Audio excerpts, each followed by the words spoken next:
हरियाणा के भिवानी में Instagram reel की शौकीन पत्नी ने अपने बॉयफ्रेंड के साथ मिलकर पति की हत्या कर दी।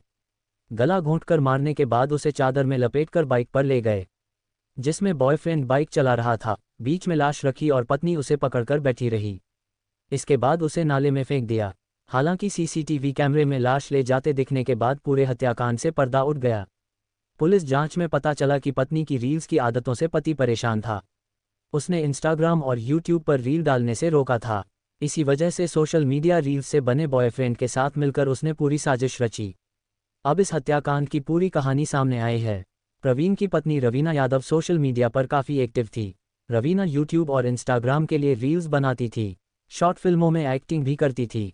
पहले 2 पॉइंट में जानिए किस तरह सामने आया मामला। 1. नाले में लाश मिली। अगले दिन पहचान हुई। सदर थाने के एसएचओ नरेंद्र कुमार ने बताया है कि 29 मार्च को दिनोद रोड के नाले में एक शव पड़ा होने की सूचना मिली। इसके बाद पुलिस ने मौके पर पहुंचकर जांच की तो वह एक व्यक्ति का शव था। उसे निकालकर उसकी पहचान के प्रयास शुरू किए तो अगले दिन उसके परिजन आए। 2. पोस्टमार्टम में हत्या का पता चला। परिजनों ने बताया कि यह शव पुराने बस स्टैंड क्षेत्र के गुजरों की ढाणी के रहने वाले प्रवीण का है।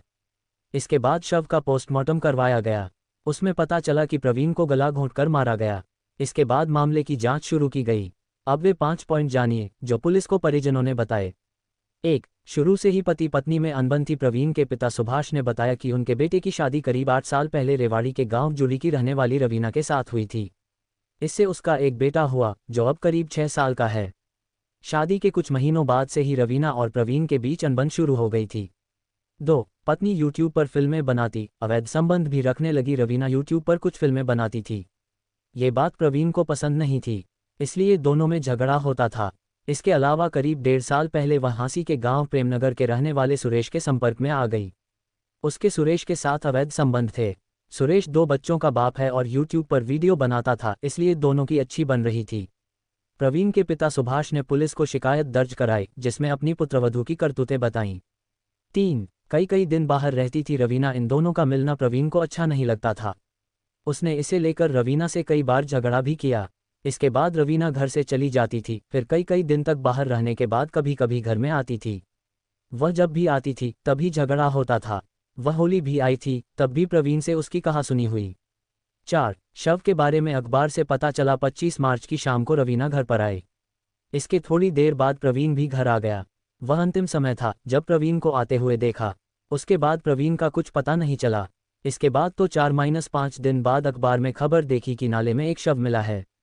शव के बारे में पढ़कर लगा कि यह प्रवीण का ही है। जब पहचान के लिए अस्पताल पहुंचे तो वह प्रवीण का ही शव था। 5. वारदात वाली रात रवीना आई, जाते नहीं देखी। इसके बाद 25 मार्च वाली रात याद आई जब रवीना घर आई थी। उसे भी लोगों ने आते ही देखा था, जाते हुए किसी ने नहीं देखा। जब उस रात की सीसीटीवी फुटेज निकलवाई गई तो एक बाइक पर 3 लोग जाते दिखे। उससे ही शक हुआ कि यह सुरेश है जो बाइक चला रहा है। रवीना पीछे बैठी है और प्रवीण बीच में है, जिसे चादर से ढका है। इसकी जानकारी पुलिस को दी गई। अंत में रवीना ने बताई वारदात की कहानी। सख्ती से पूछताछ में राज उगला। सीसीटीवी फुटेज के आधार पर पुलिस ने रवीना और उसके प्रेमी सुरेश को पूछताछ के लिए उठाया। जब उनसे सख्ती के साथ पूछताछ की गई तो उन्होंने सब कुछ उगल दिया। उन्होंने मान लिया कि प्रवीण की हत्या उन दोनों ने ही मिलकर की है। पति से मिलने गई तो झगड़ा हुआ। रवीना ने पुलिस को बताया, मैं 25 मार्च को प्रवीण से मिलने गई थी।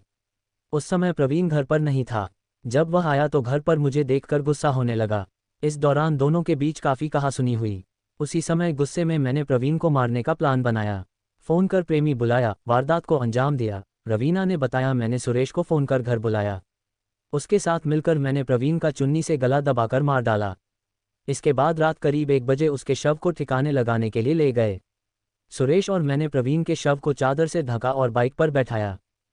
प्रवीण बाइक चला रहा था और मैं शव बीच में पकड़कर पीछे बैठ गई। इसके बाद हमने दिनोद रोड नाले में जाकर शव फेंक दिया। इसके बाद वहां से भाग गए। परिजनों के साथ खोजने का नाटक किया। रवीना ने कहा, 28 मार्च को मैं फिर से घर गई थी। उस समय सभी प्रवीण को खोज रहे थे। उनके साथ मैं भी प्रवीण को खोजने का नाटक करने लगी। फिर सुरेश के पास वापस चली गई। हालांकि सीसीटीवी से हम बच न सके और पकड़े गए।